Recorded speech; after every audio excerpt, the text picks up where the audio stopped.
Hey there. I'm Therapy Spence, founder of Wealthitude, attorney at law, wealth and business coach, and your host of Legal Tea. This is a space where we don't just break down the law, we tell the stories behind it, real cases, real people, and real consequences. And yes, we sip tea while we do it.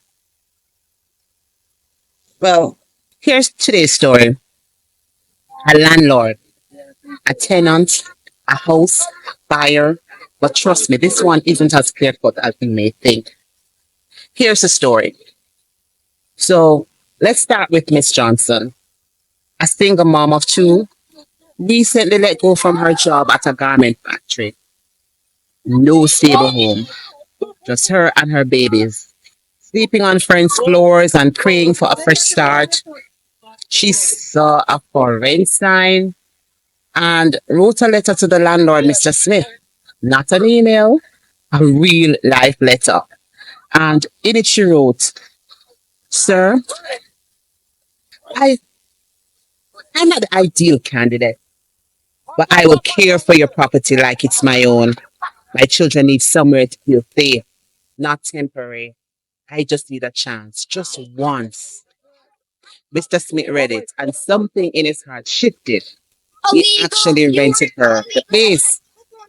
That's first it worked. The rent came in, she kept the yard neat and added lace curtains to the window. She was building a life. But like with many people, life happened.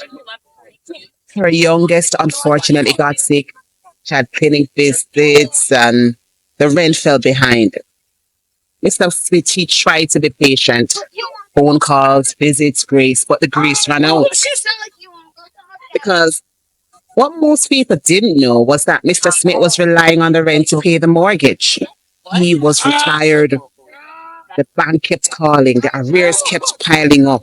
He was drowning. And the only thing between him and foreclosure was a tenant who unfortunately stopped paying the rent. Now, one day in a moment of complete despair, he walked up to the house. He looked, he stared, and all he saw was the house that he had worked so hard for and was not getting any rent for. He started to remember the phone calls from the bank and the fact that he could lose it all. He walked to the nearest gas station, bought gasoline. Do you know where this is going? Well, when he went to the gas station and bought the gasoline, he came back.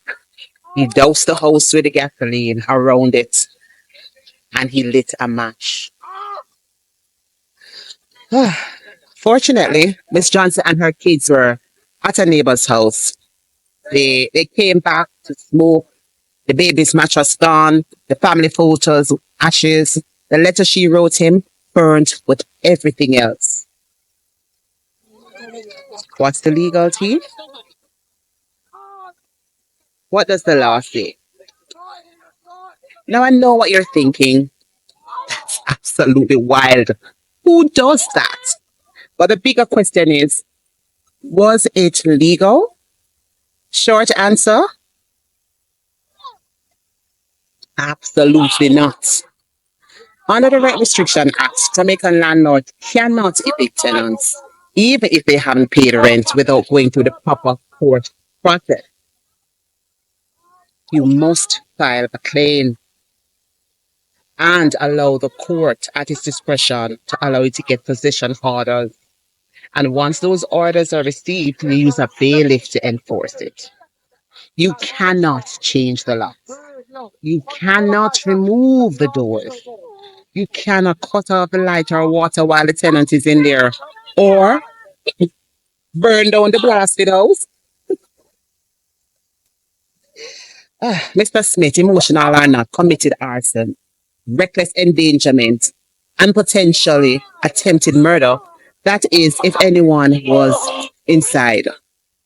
Even worse, He may still owe Miss Johnson for the loss of her personal belongings and his own insurance company. They might not even cover him for what he did. So, what's the wealth and legal takeaways? This isn't just a story about rent. It's a story about wealth, desperation, and legal missteps. So for landlords, protect your investment legal tools, not emotion. File your case, get your possession orders where necessary, and preserve your property. For tenants, don't ghost your landlords. Communicate and ask for help before things get this far.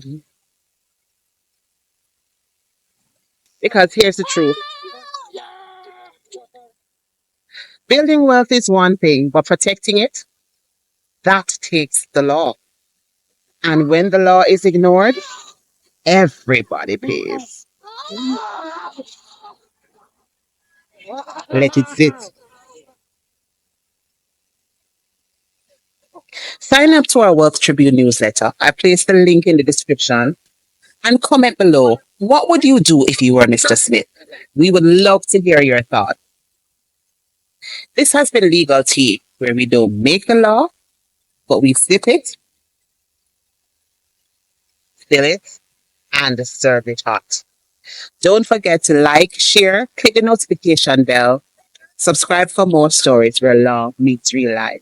Until next time, stay smart, stay safe, and if you're thinking of lighting anything, make it a candle and not a courtroom case. Until next time, we'll see you soon on the next episode of the Legal Tea.